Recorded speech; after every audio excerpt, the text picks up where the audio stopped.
সাবধানে বোকা ছেলে, কোনোদিন মেয়ের পাল্লাতে পড়িও না, তোমাকে জাহান্নামে ঠেলে দিবে। তার ফাঁদে পড়বেন না।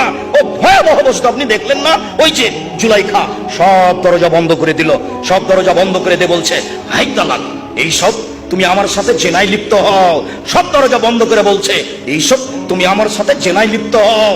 তখন ইউসুফ বলছেন, মাশাআল্লাহ, আমি আল্লাহর কাছে আশ্রয় চাচ্ছি, ছি ছি ছি ছি ছি, আমি আল্লাহর কাছে আশ্রয় চাচ্ছি। এই বলে তিনি বের হওয়ার জন্য দৌড় দিলেন।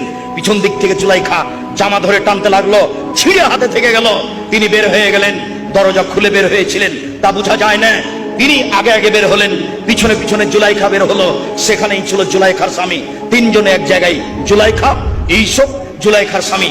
চট করে জুলাইখা কথা পরিবর্তন করে দিল, দেখেন এই লোককে আপনি বাড়িতে রেখেছেন যে আপনার স্ত্রীর সাথে জেনা করতে চায়, আর আপনি একে বাড়িতে রেখেছেন এ আপনার স্ত্রীর সাথে জেনা করতে চায়। সাবধানে বোকা ছেলে, কোনোদিন মেয়ের পাল্লাতে পড়িও না, তোমাকে জাহান্নামে ঠেলে দিবে। এই দেখো, ইউসুফের মতো মানুষকে বেকায়দায় ফেলে দিল।